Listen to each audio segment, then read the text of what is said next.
This St. Patrick's Day weekend, the Portland Bureau of Transportation wants to make it a lot easier for you to celebrate safely. From March 14th through the 17th, they're offering discounted taxi and rideshare service rides. So if you're heading to the Kells Portland Irish Festival on the waterfront, ask any employee and they'll give you a taxi coupon good for up to $20 off one ride. You can also hit up PBOT's website for coupon codes to get $10 off one Lyft or Uber ride within our city limits. Remember, it's never safe to drive impaired, so either let TriMet do the driving or let PBOT help you pay for your ride home. More details at portland.gov/transportation.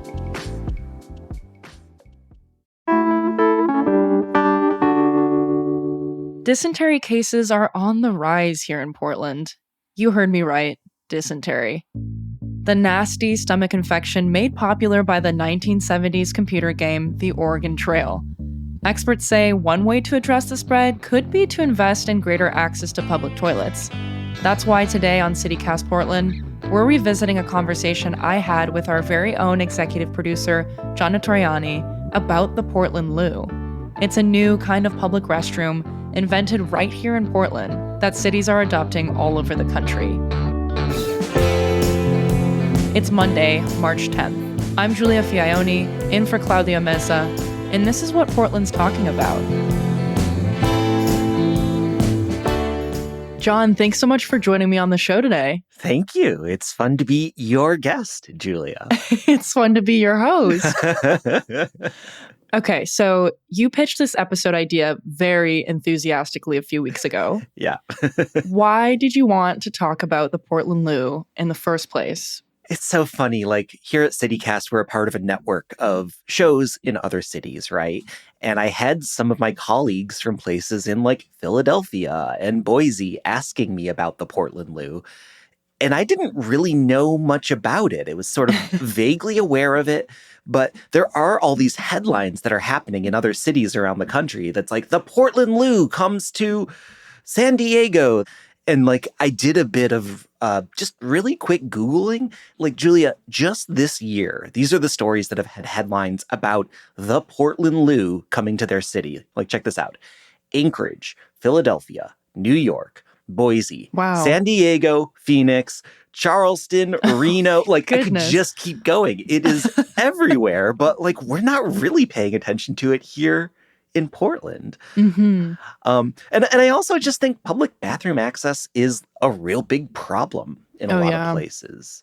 You know, I think we saw this a lot during the pandemic when it was like, oh crap, now that all these restaurants and bars and public places have shut down, it's just really hard to find a place to go out in public. Oh, yeah. And I saw this stat that the United States has only 8 public toilets per 100,000 people. That's according to this report by this British company, QS Bathroom Supplies. So, like, we need more bathrooms out there. Yeah, trying to picture 100,000 people in 8 washrooms is a really scary visual and sounds just like a bad time. I think I've been in that dive bar bathroom. It is not pleasant. Yeah, and I'm thinking back now just at peak COVID times, when I was in Toronto, I remember coming to that realization that, hey, if I'm going to go on a little mental health walk, I have to plan using the washroom before I go, because there is no way I'm going to find anywhere to go in the city. And similar to Portland and other cities in the US, Toronto just has no access to public washrooms really anywhere. And there were some really dire situations I found myself in. For sure. Yeah. Yeah. I mean, and I think it's interesting to think about like what constitutes a public space, right? Oh, yeah. You know, because like the restaurant on the corner, like it might have a bathroom you can use, but at the end of the day, it is a private space. And, you know, they are welcome to let you use it or not use it at their discretion. Mm-hmm. Okay, so for anyone who hasn't seen one of these things, what are they exactly? You know, it's funny because I bet a lot of people have seen them but didn't really notice what they were. They sort of look like these big stainless steel storage kiosks. There's about 22 of them across the Portland area right now. They're made by Madden Fabrication. It's this company that is in Northwest Portland. And they say they have a coating on them that makes it easy for them to be cleaned. And they're kind of like sort of open air, like there's grates at the top, there's grates at the bottom, but they're super minimal, stripped down. There's like a toilet and like some hand sanitizer, and like that's about it. And that's the whole idea, that they're supposed to be really cheap to make. A normal public bathroom can cost up to $500,000 to make. Sometimes they can be way more expensive than that. But the whole pitch on the Portland Loo is that their base price is about $145,000. Okay. Do you know if these are open 24 hours all the time, or does it vary on location? I mean, they're designed to be open 24 hours a day. I think we'll get into it a little bit more later when we start talking about how they actually get implemented. It's up to each city to decide how often they want to keep it open, Gotcha. So personally, I've seen these around myself, but I haven't taken the chance in using one. Have you used one of these in your research? Yes, I did. I went on a mission to use one. I looked at the locations around Portland, and the first one that I went to was occupied. And I didn't want to like bother and wait for the guy, and I knew that there was another one like a half mile away. So I found my second Portland Loo in the Pearl District. It kind of just like, if you've ever been to like a park's bathroom, it kind of has that sort of feeling, right? Yeah. And since it's open air, you really do feel like the air going by at your legs and above your head. What's that like? You do sort of feel like you're more in public than you actually are. You can like hear the sound of the city all around you.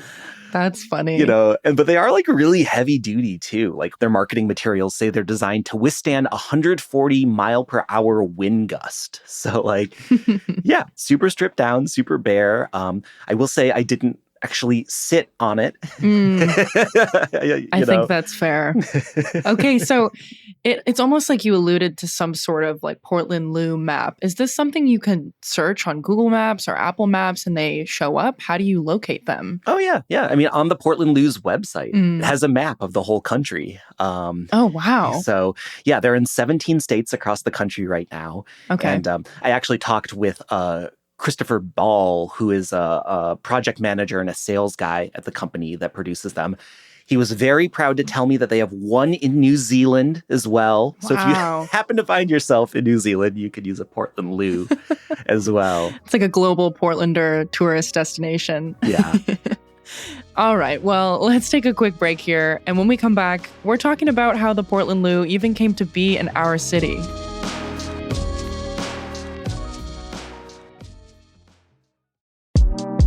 CityCast Portland is brought to you by Diamore Law Group.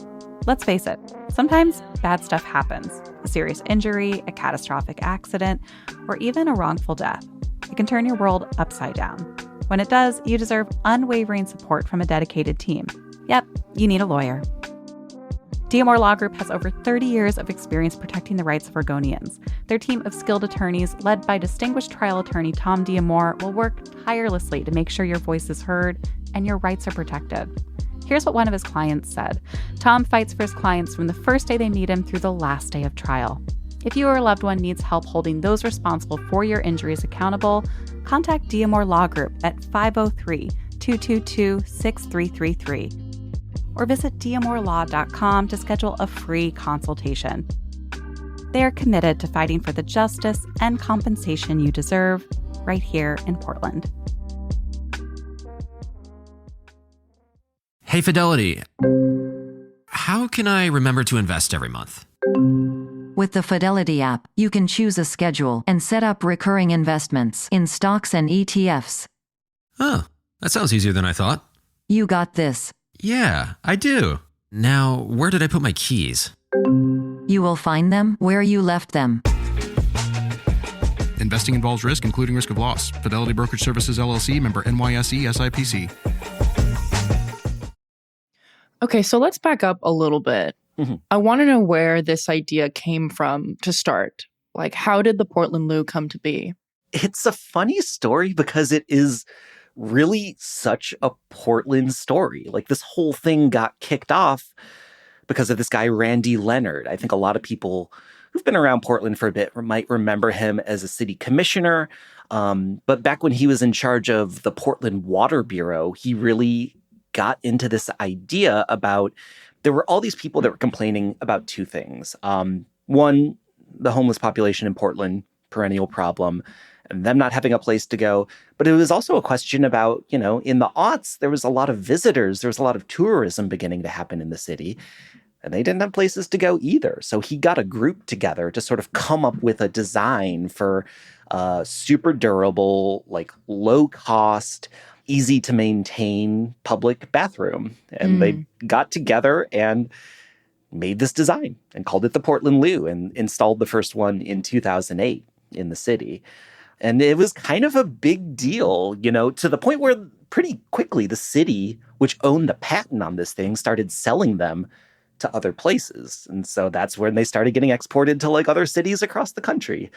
But then like after that, there was also this whole like scandal of a lawsuit involving the Portland Loo. Oh my gosh. Which like, I don't know if a lot of people remember this, but there was this basically like a ratepayer lawsuit against the city that was saying that the city council had misspent water and sewer funds on all these programs that were not actually authorized, that the city was misappropriating water and sewer money for like these pet projects that had nothing to do with the mission of the water and sewer department. Essentially, there was like, they were accused of like $17 million worth of spending that was not related. That eventually got whittled down by a judge. But at the end of the day, the judge did rule that like $1.3 million had been spent on like developing and building these loos, and that was not authorized, and the city had to repay it. So, at the same time, the city was in charge of marketing and selling these restrooms across the country. Which feels strange to me. Which is super weird that the city is like selling bathrooms to Boise and like, Canada. So sort of around the same time, the city decided to get out of the business of being a Portland Loo sales bureau. It's probably a good call. Probably a good call. Got a lot of other stuff to deal with. Yeah. I was going to say other shit to deal with, but... Other shit to deal with. So they did eventually, around the same time, they transferred the responsibility of selling and marketing these restrooms back to the manufacturer, which is Madden Fabrication. But Portland owned the patent. Portland still gets a cut of every loo that gets sold across the country and around the world. Like even today, every time that Madden Fabrication goes out and sells a Portland Loo, Portland gets 8% of the profit from it, and they're selling them. You know what? Good for Portland. Okay, so you've mentioned that Portland Loos are not only across the country, but also in other countries.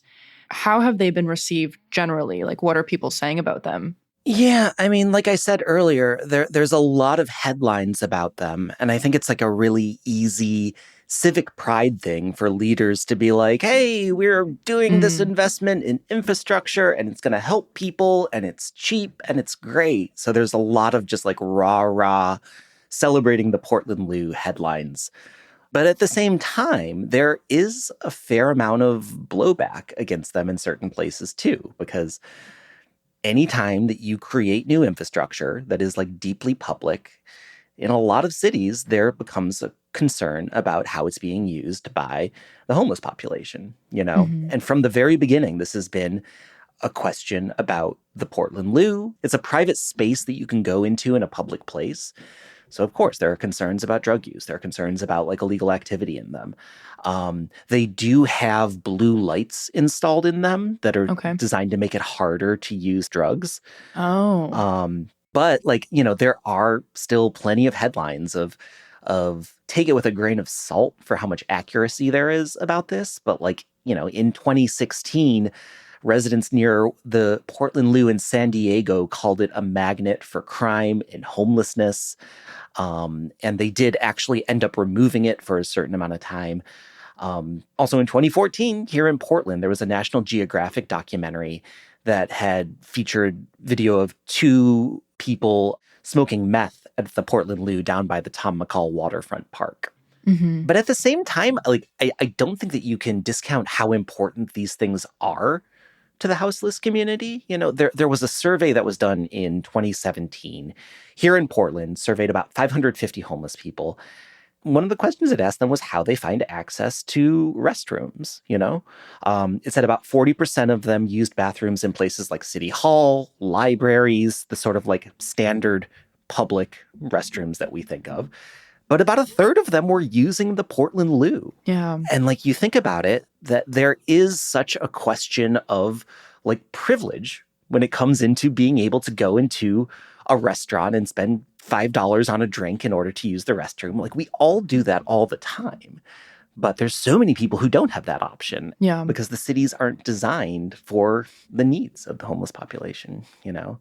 I mean, and fast forward to today, we're seeing the Wheeler administration building these larger homeless encampments and like facilities, you know, bathrooms and things like that are like a major cornerstone of how they're being touted, you know?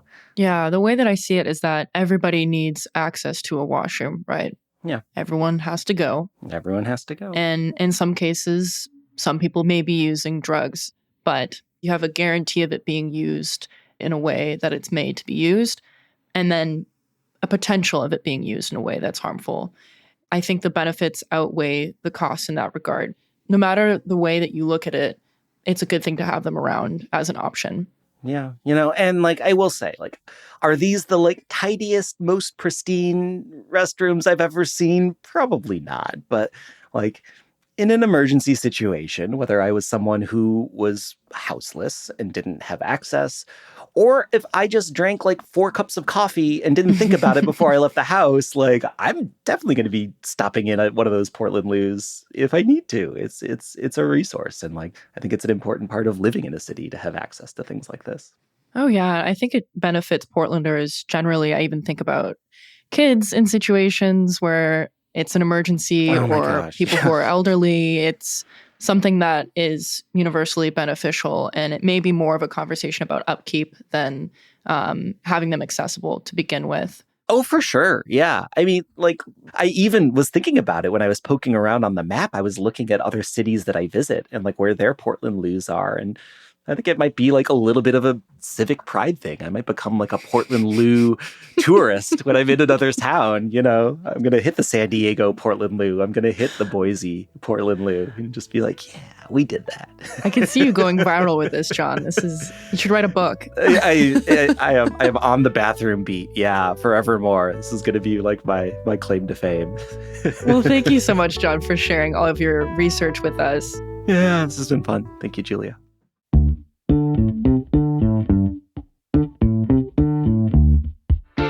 Well, that's all we got for today here on CityCast Portland. Thank you for listening, and if you enjoyed the show, why not tell your friends all about it? I mean, while you're at it, you might as well rate and leave us a review. I'm Julia Fioni, in for Claudia Meza. We'll be back tomorrow with more from around the city. Until then, see you at Slim's.